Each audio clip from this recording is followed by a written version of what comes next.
Hello fellow artists, welcome back. Yes, they are supposed to be me. I wanted to explore which method was gonna be better, whether it's for learning, for getting looser, etc. I'm really out of practice at portraiture and self-portraits. In my lifetime, I think I've been like 4 or 5. I'll walk you through what I did for each one, and I'll explain to you what I thought was the best method. This one was a bit of a pain. Brush, basically an ink Japanese brush. There's certainly different ways to this method.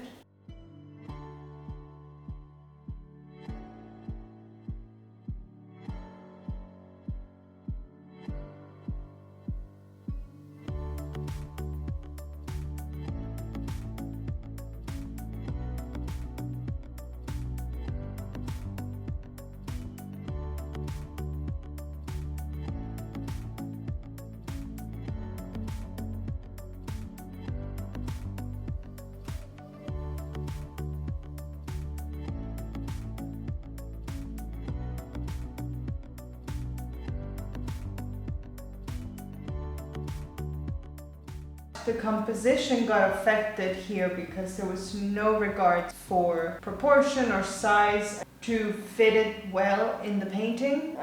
Here, my lighting scenario was 3 lights, one on top, one a little bit further in the room, and one from the wall.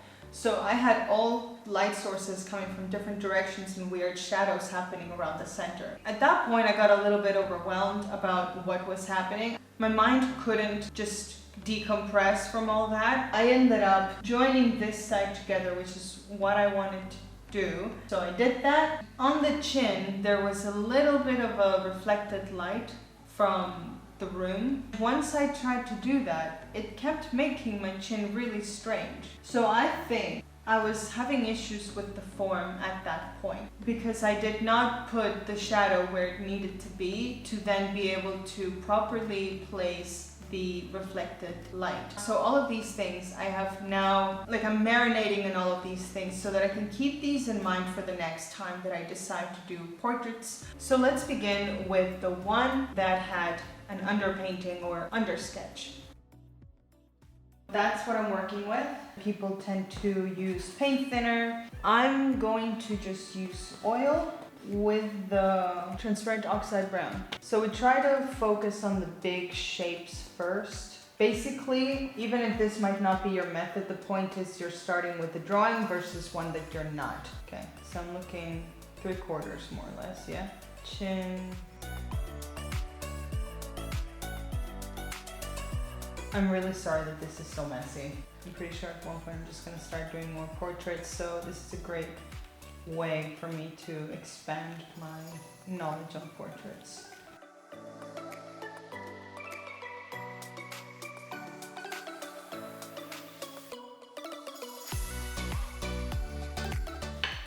And I'd rather go darker at first and then lighter.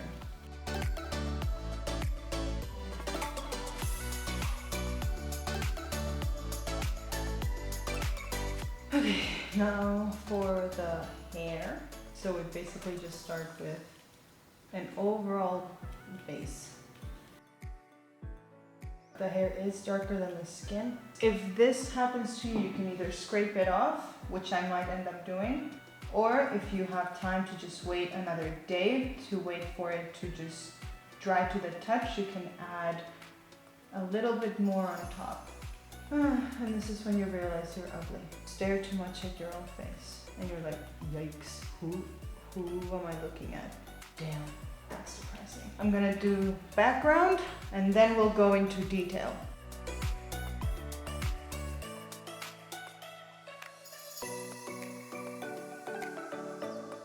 I'm going to do the nose-eye area. So I'm going to lighter values now so we can finally start seeing it pop a bit more.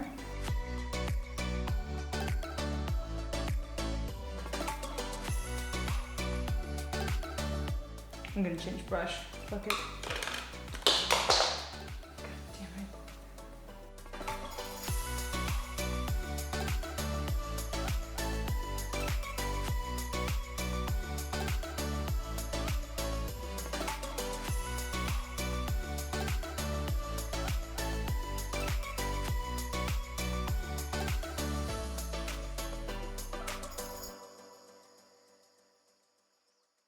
Does it kind of look like me?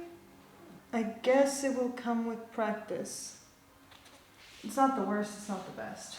Out of pride or I don't know what, just wanting to do this a little bit better, I'm gonna continue. Hope for the best.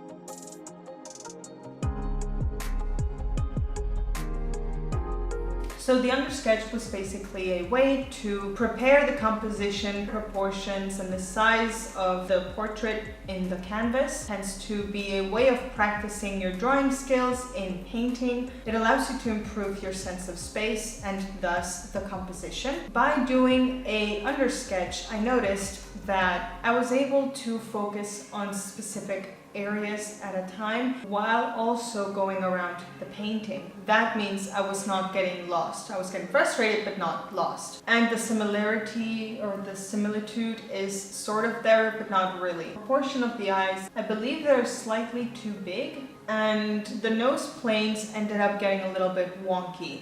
The nose is technically very simple, and for whatever reason, we tend to think it's like this doom calling every time we need to approach a nose. The nose is technically 3 planes, and I think the problem is once we need to paste it onto the face and you're like, this does not connect. And then you try to connect it and something weird happens. So that happened with my nose. I think I could have simplified things a little bit more. The shapes and the values should still be able to tell me that that's me, just in a very simplified version of myself. So this one was a very organized process.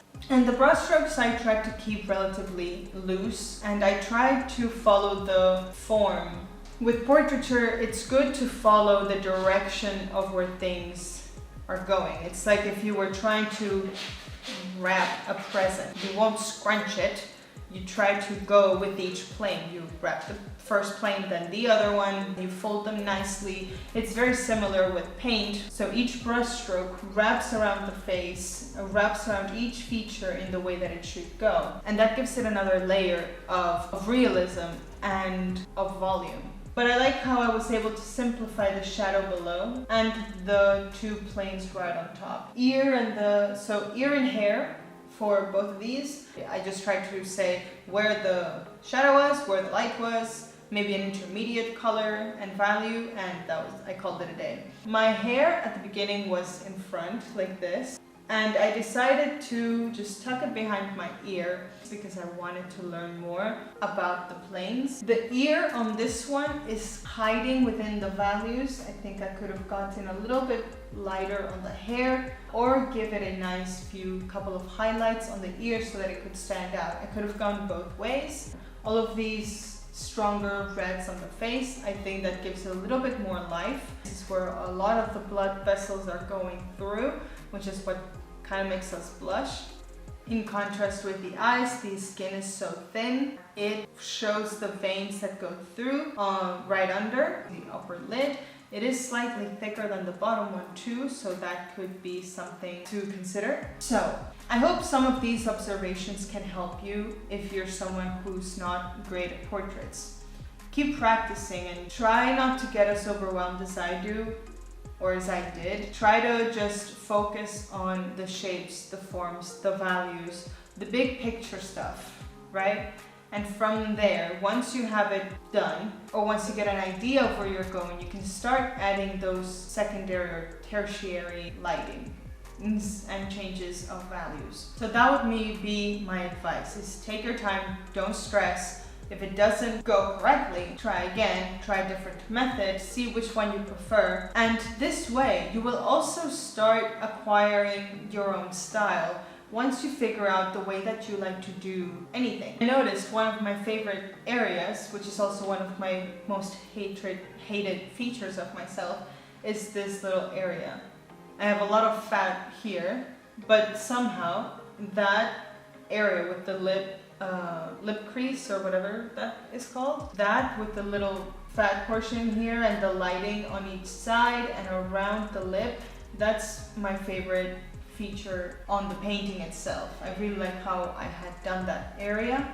Here I kind of missed the mark a little bit. I think I could have gotten a little bit lighter on some of these areas. Add a little bit of contrast, it will help that volume form. A little bit of subtlety in the value change could go a long way. So yes, that was the recap of these two paintings, and that it's okay to not be the greatest at portraiture. You don't have to be a master at everything in painting. Just experiment with what you're doing. And the more you practice, the better you'll get. You'll have a more keen eye. Trying to match features is quite difficult. Be patient with yourself. I'm also going to be patient with myself and taking some chances in the methods and changes in the methods that you're doing. What I learned from this is that I like a few things from both. So next painting that I'll make, I'll probably end up combining a few things from these.